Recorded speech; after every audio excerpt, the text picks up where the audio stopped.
Well, hi folks. Welcome to another Peak Careers interview. And today we're going to explore why we as career professionals should be active or engaged with our professional association.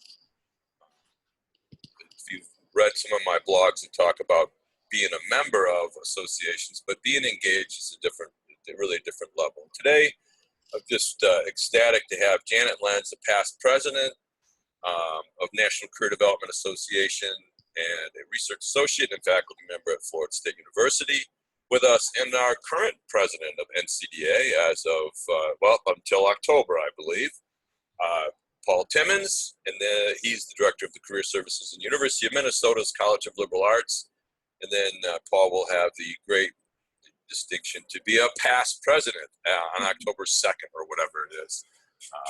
So we're going to explore what do you think are the greatest benefits to being involved with NCDA, but it won't be just NCDA, but being involved with any of your professional associations. And then what recommendations do these folks have for people who are maybe not yet involved with the professional association? Well, I'll jump in there. Hold on, Jan. I want to do a little bigger intro here, and then I'll move on. So, briefly, Paul Timmins, I won't read this entire bio, but Paul is the Director of Career Services. One of the things I really liked about the College of Liberal Arts, what he has in his full bio is here, that he works with a team that helps students develop their 3 E's: exploring, gaining experience, and excelling. And I just think that's really unique. And Paul we were fortunate here at Maine Career Development to have him this past year. You can read the rest of his bio there at your leisure. Dr. Janet Lenz is a senior associate at Florida State. And she's also a past president of National Career Development, but also an eminent career award winner and an NCDA fellow. And I don't remember what year it was, but we had Janet come to Maine a few years ago too. And we were very, very happy with that. So without further ado, what I'd like to do is we'll start with Janet, and what do you think are the greatest benefits to being involved with NCDA over the years? Okay. Well, I think in the term career professional, it really makes the connection to our professional associations. I think it's a hallmark of career professionals that they do engage with, whether it's state, regional, and certainly our National Career Development Association. I think you're going to meet people from literally all over the world, people who share your interests, share the type of work that you're trying to do, and give you ideas and tips and greater understanding about that aspect, but just getting out of your comfort zone. And so one of the things that I've benefited from over the years is just keeping up with the issues and the trends, what people are talking about. And you have speakers who are out of your area of expertise. So you're learning. I remember one year we had a demographer, and you think, why would I be interested in demography? But just understanding geographic trends and people in certain areas of the country. But where there are people, there are career development needs, and it helps you understand the kind of issues that they're going to be facing. I think the other thing is just developing new skills, and that'll also relate to the second question. But when you're involved with professional associations, whether you're volunteering or presenting or on committees or taking on leadership roles, it helps you maybe develop skills you already have, but it also may get you outside your comfort zone as well, because I remember being asked to be the treasurer for the professional North Carolina Career Development Association Conference. I don't like money, I don't like budgeting, but I did it, and it helped me, and I learned that skill, which served me later in life when I was managing the budget of a unit in the Career Center. So I think, the kinds of reasons are so critical to your own professional development outside of your immediate organization. Paul? Yeah, and I actually will kind of just amplify part of that I think for me, what I have loved about NCDA over the years is that, while I work in higher ed and I can interact with colleagues who are providing career support in, higher ed settings, helping students choose a major, find internships, find jobs, think about grad school. I know that part of the career development world, I think, pretty well. But what I've loved about NCDA is it gives me a chance to interact with people that are working in K through 12, or people who are in private practice, people who are helping displaced executives who are, trying to re-career, or, people who are supporting those who are looking for encore careers after they've, kind of retired and they're looking for what's next. So I love that it has challenged me to think about career development across the lifespan in ways that my day job, if you will, doesn't necessarily allow me to do. So I've always found that to be a benefit. And I think too, just, it's places like NCDA, or it could be other professional associations too, where I've really loved that you get to be connected with fresh ideas, right? I mean, you're interacting with others who are doing similar work or who are working in career development, but they have a slightly different challenge that they're facing in their work. And so when I get to hear about the solutions they're coming up with, that just has pushed me to think about fresh ways of doing my own work at the University of Minnesota. So I've always really valued that chance to step outside of my, the orbit of where I get to work during the day and find kind of fresh ideas from colleagues from, like Janet says, both across the country and around the world. And I think the the trends and all that is interesting. I mean, you see, all of a sudden you see these new technologies that are being used. I mean, it's like, I think, I don't remember where I bumped into Zoom video conferencing, but I love the platform. And if I wasn't involved in doing stuff, I think it was when I was in Maine Career Development, Hudson College had it. Hudson University was using it, and we're like, let's just use it for one of our board meetings when I was the president of Maine Career Development. And all of a sudden, you're introduced to this new concept, a new video, new tool, and then I started thinking, why not do interviews, with people like Paul and Janet, right, who are in different, one's in Minnesota, one's in Florida, and I'm in Maine, right? And so being involved is what introduced me to some of that stuff. Yeah. I also think that one of the things that I'm doing as a career coach all the time is get out of your comfort zone, right? And I appreciated what Janet had to say about that.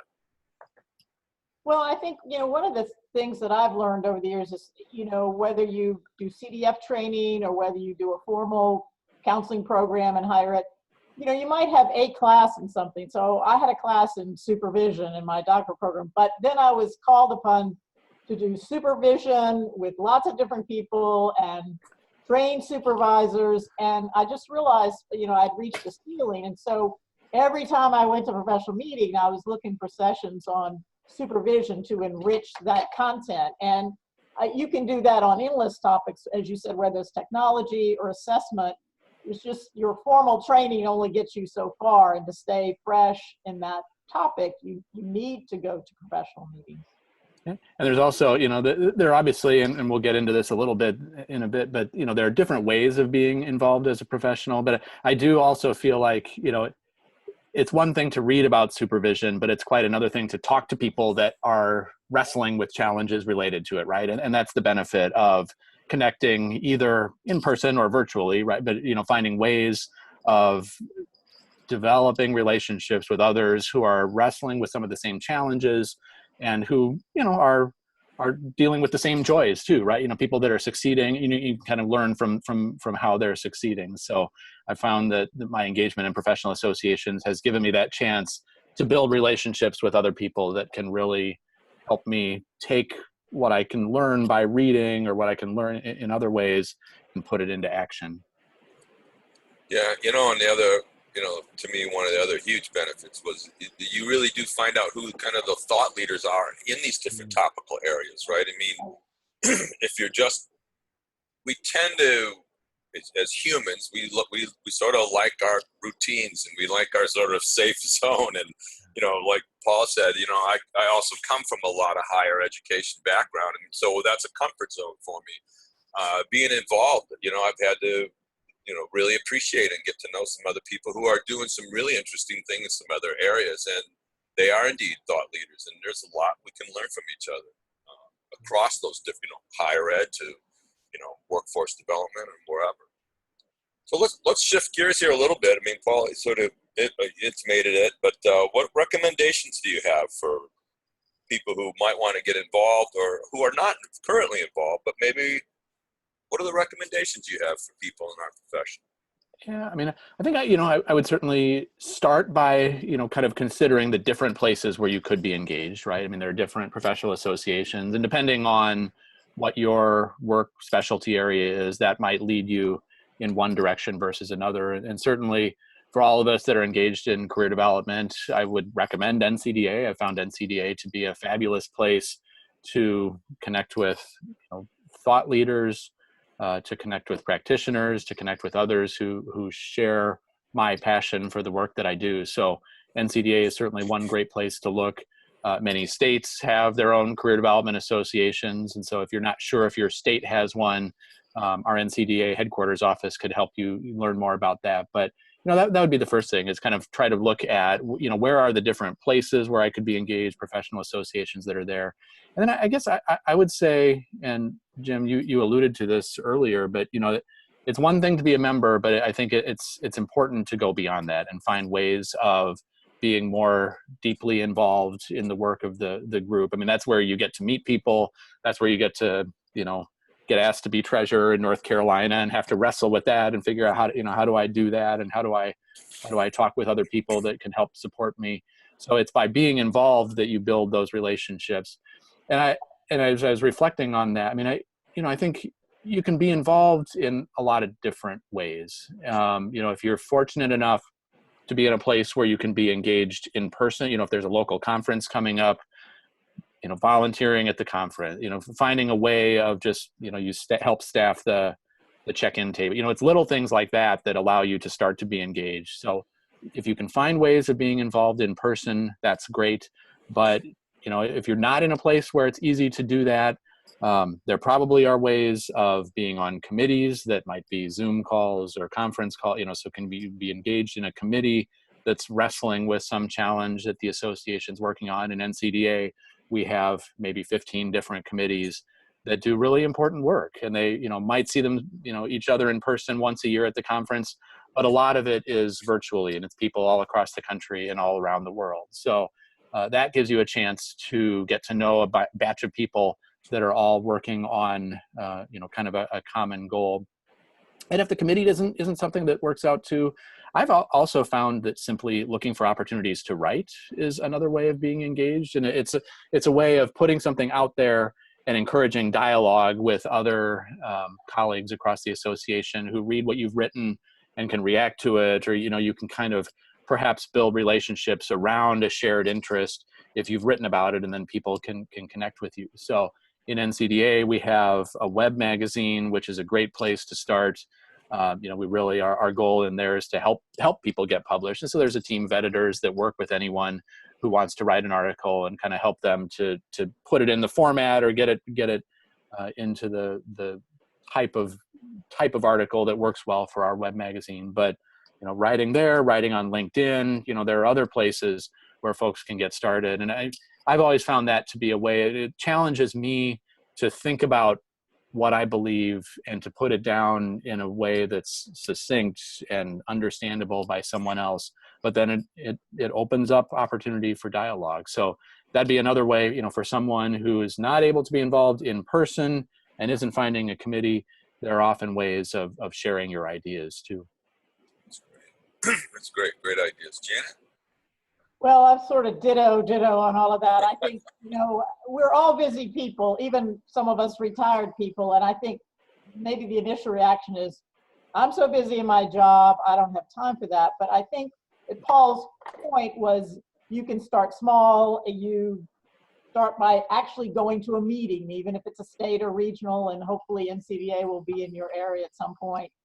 And then looking for other opportunities within the association. And the committees are a great place. As Paul said, you don't necessarily go in person except at the conference. And I would say, if you are going to be a committee member, just be a faithful committee member. If you're going to make that commitment, really put yourself into the task, respond to emails, be at meetings, even virtually, because no one wants to kind of have to herd volunteers to get the work done. So commit to it if you're going to do that. I think the writing part, absolutely, career convergence is sort of a way to take a baby step before you get to something like the Career Development Quarterly.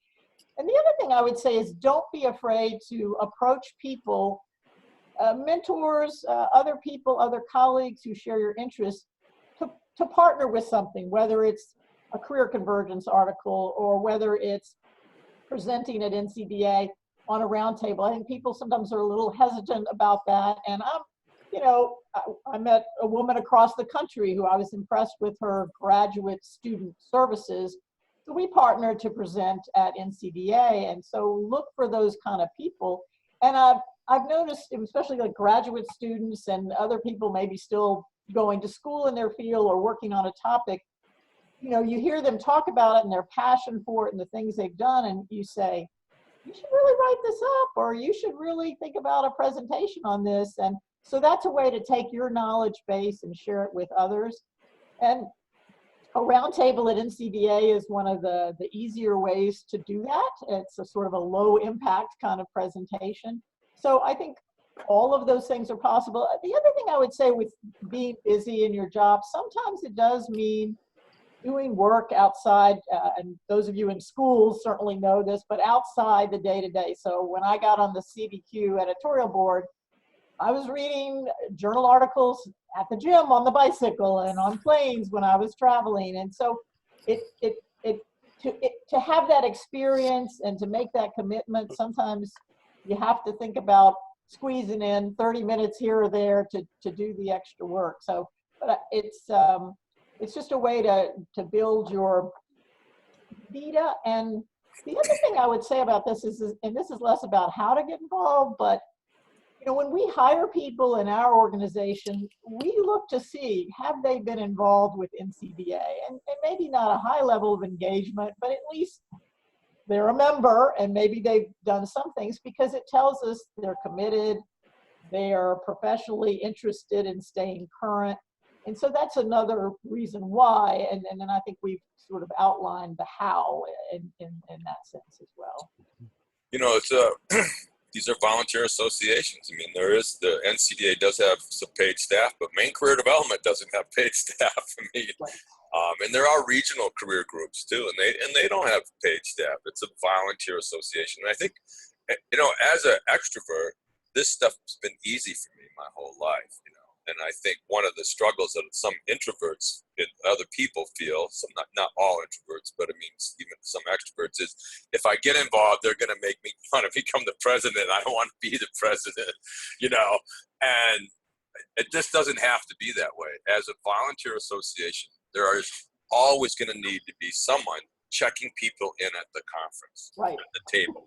And that's a great place for an introvert, right? Because they're short, sweet conversations. You meet everybody who comes in, and there's, and so I really encourage people to really be thinking about what are the small pieces, what are the little pieces that need to get done that aren't getting. Whoops, did I freeze up there? Looked like You're back now. Yep. There's all kinds of little pieces, little things that need to be done, and I think that's really one of the things that I think about is when I was president of Maine Career Development, one of the things I said is the board is not going to run everything, No. So I want a board member on the conference committee, but I want you to go out and I want everyone to go out and ask members they know to get involved. And so there's a two-way street, but if you're a member, all you got to do is raise your hand and you can find a place to go. Right. Yeah. I mean, I think so much. I mean, you mentioned that NCDA has headquarters staff, but it's a small staff. I think even NCDA is very much a member-driven organization. I mean, our best work is the volunteers that are coming together on a project of shared interest, or, kind of maybe the board has come up with an idea of something we need to move forward on, but it ends up being volunteers that move it forward. So there are, whether you're a large organization like NCDA, or a smaller one like some of our state CDAs, they are as strong as the volunteers that are working for them. So as an introvert, I have always found, give me a job at a place, and that makes it easier for me to figure out how to engage. I can go to any conference and be really overwhelmed. And that's the challenge for me as an introvert, is just walking in. I guess I'll go from session to session and sit there and learn something and take notes and take it back.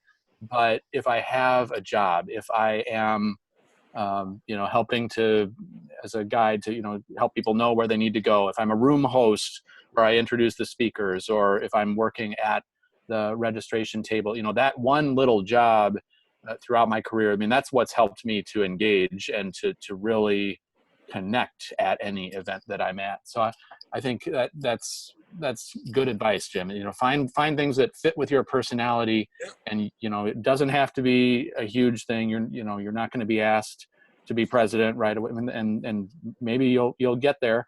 But find a way to start, because that's how you start meeting people. And I also I want to echo something that Janet said earlier. I'm going back a couple of points, but I love the idea of looking for ways of partnering, across the country or across institutions. I think that's something that honestly I would like to get better at doing myself. But I think it is so valuable, going to a place like Maine Career Development or NCDA. You're meeting other people who are engaged in the same type of work as you are. And if you've got an issue that you're passionate about, there's someone else who's passionate about it too. And so that challenge of connecting with, one or two people from across the country who are also wrestling with that issue, getting together on a conference call or a Zoom call, putting together a conference proposal, and trying to think about how you might share your ideas. I think that's a great type of task, kind of a next level task of, helping you clarify what you believe, but also getting together with others who can help push you. So that is the type of thing that's possible through something like NCDA, that, those of us alone, if we just stay in our own institutions or in our own jobs by ourselves, we don't get to do very easily. So I would really encourage people to think about that as a way of pushing themselves beyond their comfort zone. I would just pick up on Paul's point. I mean, I've been at Florida State for over 30 years now, and I feel like I've done a good job in my work, and I wasn't going to leave there. And so the idea that you change jobs to get to something new, but if you love where you are and you're going to stay there, my involvement with NCDA allowed me to kind of try out new roles and learn new things. I was on the ethics committee, and yes, I'm aware of ethics. I know about the ethical codes, but when you're on the ethics committee and you're presenting on ethics and you're creating publications around ethics, it just really gives you a deeper dive into that topic. So in my same job, I'm doing things within that setting, but the roles in NCDA really did push me to new areas. And I remember Mark Pope saying, I always wanted to be president of NCDA. I said, I never had that thought at all, but suddenly someone asks and you go, okay, I guess I'll run for a president. And you just don't know where those initial engagements can take you. And it will be an important part of being a professional, regardless of which options you take on along the way. It's the serendipity of life, where we're encouraging our clients. I know I am. Get out there, try something, Yes. Ask questions, be curious, and you never know where it's going to take you. And I think that's certainly been true with my experience being professionally involved. But I think the big points that I heard were, a lot of skill development, getting to meet some thought leaders, just sort of challenging ourselves to grow. And I just think if there's, those are for me the big key points when I think about professional involvement. It's all those opportunities and the challenges, that different people's ideas. I'm like, wow, I never really thought of it that way. Maybe there's something I can do with that. Those are all great reasons to be involved. Any final thoughts? I think I've covered mine. I will leave it there. Yeah, I think Janet's point about, we're all busy, right? We all have so much going on in our jobs. I had a boss once who, he sort of challenged me. He said, all of us have at least a little percentage of our job. Maybe it's 10%, maybe it's 5%. I don't know what it is. You've got a small percentage where you probably have some flexibility to do what you want, right? I mean, yeah, most of my job is doing the stuff that needs to get done and kind of moving us in the direction as an office that we need to go. But there's always that little part of your job where you've got some say in what you do. You've got some flexibility. And I think part of how I've tried to spend my extra 5% or 10% or whatever it is by being engaged outside my office. And so it's not the only way of using that little extra time, but it is certainly one way. So I guess that's what I would challenge our listeners and our viewers, is to think about, if you've got that extra 5% in your job, where for an hour each week or a couple hours each week, you can be engaged in some task outside of the norm, is there a way that by connecting with a professional association, you can develop relationships and do some of the things that Janet and I have been talking about? Well, great. Thank you very much, both of you, for taking time out of your day. Briefly, I'm Jim Peacock with Peak Careers Consulting. I've started my business really when I was working full-time, teaching the Facilitating Career Development course. Been doing that here in Maine since 2001, and now in New Hampshire as well. Then I developed online discussion-based seminars because people who finished the FCD class needed recertification hours. So I have these discussion-based seminars that are a little unique. They're 5 weeks long.